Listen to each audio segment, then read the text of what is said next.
After a long day on supply duty, I was driving back to Norfolk Base when I saw a family stranded in the storm. I hooked their car, and towed them out, no charge. The father, grateful and soaked, just asked my name. I told him Lieutenant Kelsey and drove off. I never thought I'd see him again. Until 2 weeks later, at my own engagement party, right as my father decided to publicly humiliate me in front of him. I watched my father, Gregory, move through the room. He was a master performer, gliding from one cluster of important guests to another, his laugh just a little too loud, his handshake held just a second too long. He was networking at my engagement party. He saw Austin's father, Admiral Edward Croft, standing by the window, and made a beeline straight for him. I watched Gregory clasp the Admiral's hand, his posture radiating false sincerity. He was trying so hard to impress the one man in the room he should have been thanking. The irony was so thick I could barely breathe. My fiancé Austin squeezed my hand. "You okay? You look 1,000,000 miles away." I forced a smile. "I'm fine, just taking it all in." He knew, of course.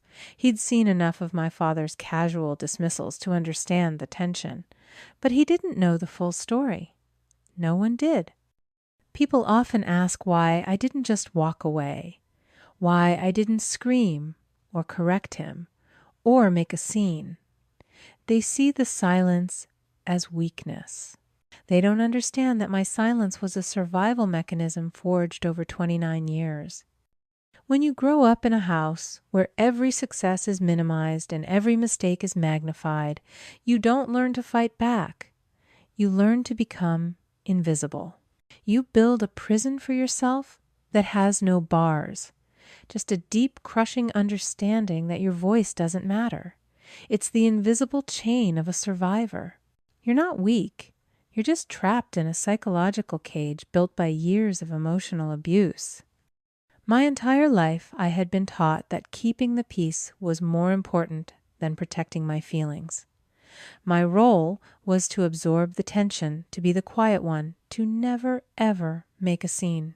So I stood there, smiling in my dress uniform, letting my father's insults hang in the air, just like I always had.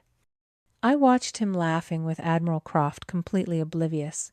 He had no idea that the man he was trying so desperately to impress was linked to me not through rank or status, but through a simple act of service in a storm. Gregory thought he was the most important man in the room connected to power. He had no idea he was just the loudest, and he had no idea that the foundation of his entire world was about to crack wide open. I just needed to get through the toasts. I just needed to survive the next 10 minutes. A few minutes later, I saw my father Gregory weaving his way to the small stage where the band was set up. He picked up the microphone, tapping it twice with a confidence he hadn't earned. "Excuse me, everyone," he said, his voice booming. "If I could have your attention." The room quieted down. Austin gave me a nervous glance. I just stared at my plate. I knew this ritual. This was the part of the evening where Gregory made himself the center of attention. I just want to say he started what an honor it is to be here, to see my son Austin marrying into such a distinguished family. He nodded toward Admiral Croft, who gave a polite neutral nod back. It's all about connections, isn't it? Who you know. And we are so thrilled to be connecting with the Crofts, a family that understands tradition, that understands power. He was laying it on so thick. I could see Austin's mother, Mrs. Croft, giving her husband a look that said, "Who is this guy?" Then my father's eyes landed on me. His smile tightened. And I have to say, I'm proud of all my children. My son Michael, who's a brilliant investment banker, couldn't be here, big merger, and my daughter, Kelsey. He gestured toward me. Every eye in the room followed his hand. I felt the heat rising in my cheeks. "Kelsey," here he said. "She chose a different path, a simpler path, but just as important, I'm sure. I could hear the condescension in his voice. He was building up to something. I just wanted to disappear. She's in logistics for the Navy, he announced, as if explaining a very boring, slightly confusing hobby. It's a lot of, paperwork. Counting screws, making sure the toilet paper is stocked on the ships. You know the important stuff. A few people tittered, unsure if they were supposed to laugh. My father, sensing he was losing the important crowd, decided to go for the kill. He raised his glass high. But the most important thing is that my son Austin found a woman who's steady. And luckily, he said, his voice dripping with false sincerity. He doesn't mind that his wife has a boring job that, frankly, no one in this room really understands or cares about. The words landed. The scattered titters died. The silence that followed was absolute heavy and humiliating. It was the sound of 200 people trying not to look at me. I just sat there frozen. My uniform suddenly felt too tight, my skin too hot. I could feel Austin tense beside me, his hand balling into a fist on his lap. My father, oblivious, beamed at the silent room, waiting for the applause that wouldn't come. He had finally done it. He had finally said the quiet part out loud. In his world, I was nothing. And he wanted everyone to know it. The silence in the room was deafening. It was a thick, heavy blanket of embarrassment. I just stared at the white tablecloth, tracing the pattern of the lace with my fingernail, willing myself to evaporate. My father Gregory, still holding the microphone, looked confused by the lack of applause. He gave a weak chuckle. Just a little joke, folks. Tough crowd. Gregory. The voice cut through the silence. It wasn't loud, but it had a gravity that made every head turn. Admiral Edward Croft, Austin's father, was standing up from his table. He was in his full-dress white uniform, the 4 gold stars on his shoulders, seeming to catch all the light in the room. He walked calmly to the stage and stood next to my father. Gregory looked flustered, like a manager being interrupted by the CEO. Ed, just finishing up. The Admiral didn't smile. He gently but firmly took the microphone from my father's hand. He turned to face the room. Gregory, he said, his voice carrying effortlessly, I care. The room held its breath. He didn't look at my father. He looked directly at me across the entire ballroom, his eyes locking onto mine. 2 weeks ago, the Admiral began. My wife and I were driving back from a charity event in Franklin. A storm hit, the worst I've seen in Virginia in years. It was a black river of rain, just like the one we had a couple of weeks back. I felt my heart stop. Oh my God. A flash flood warning came too late, he continued. I hit a patch of water I didn't see, and the car hydroplaned. We ended up in a ditchwater, rising fast. The electronics were dead.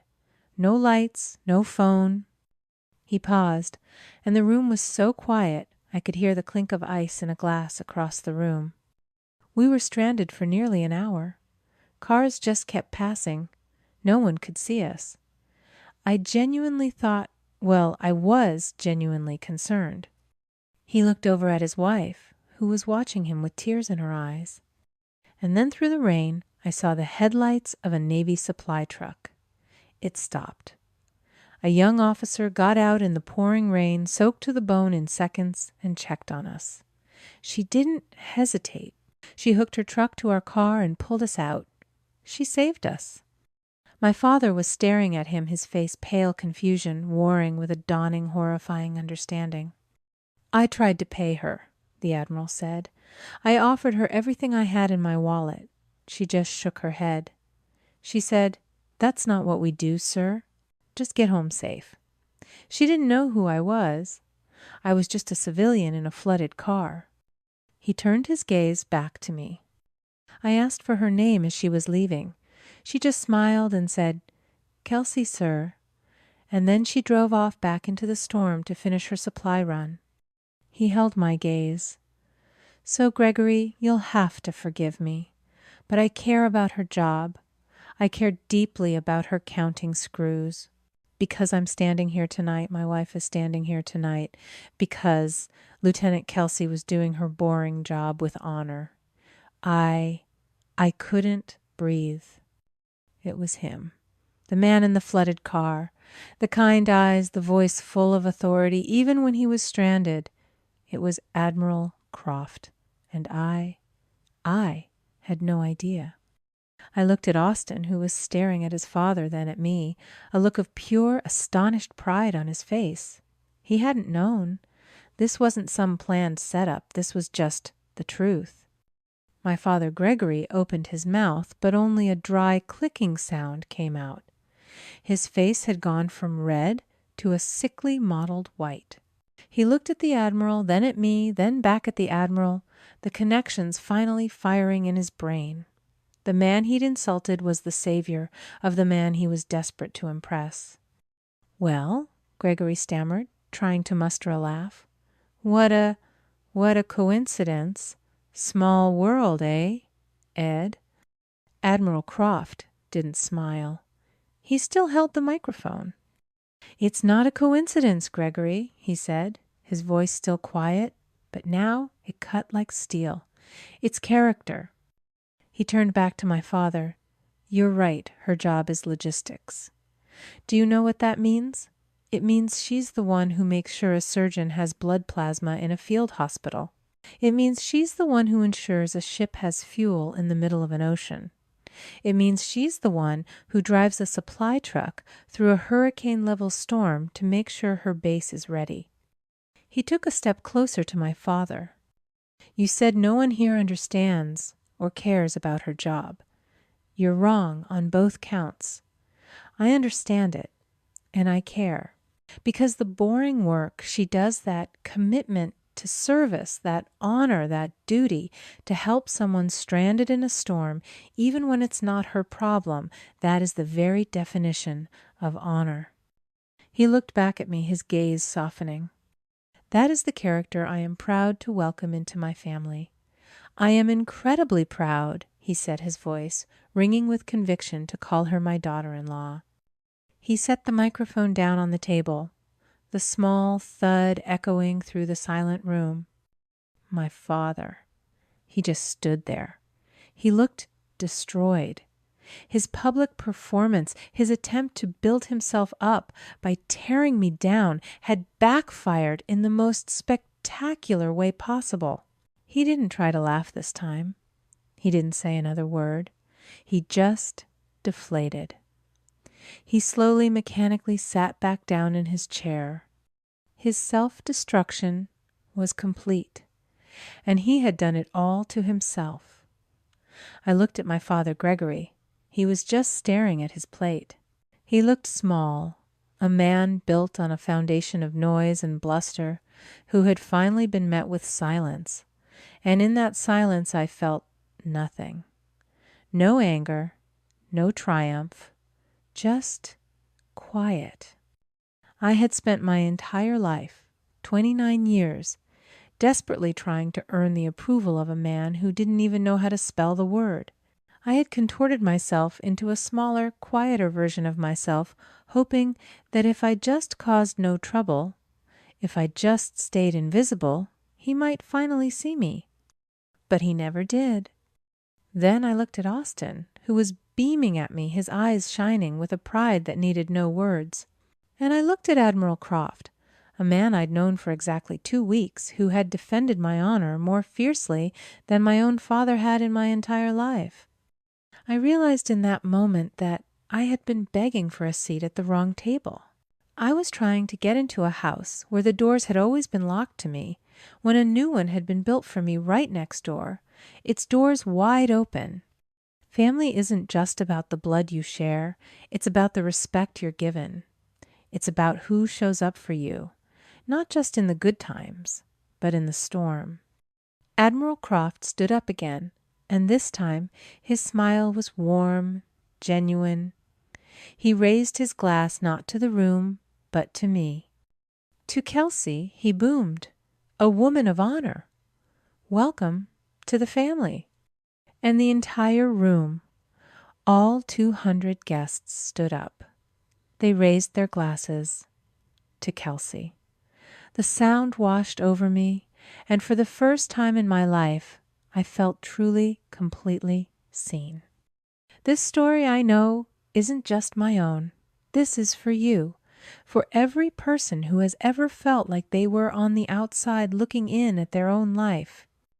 This is a letter to every person who has ever felt like the other one, the less than one, the one at the edge of every family photo. I need you to hear this. Your value is not determined by their inability to see it. You are not defined by the role they assigned you. You are not the boring one, the difficult one, or the invisible one. Their labels are not your identity.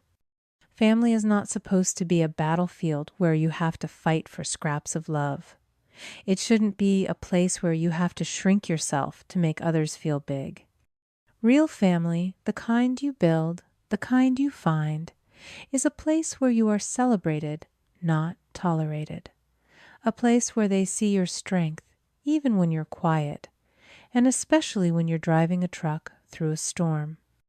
If you're still waiting for them to see you, stop waiting. Start seeing yourself. Build your own honor. Be your own admiral. Have you ever found your real family in an unexpected place? Share your story in the comments below. And if this resonated with you, please like and subscribe.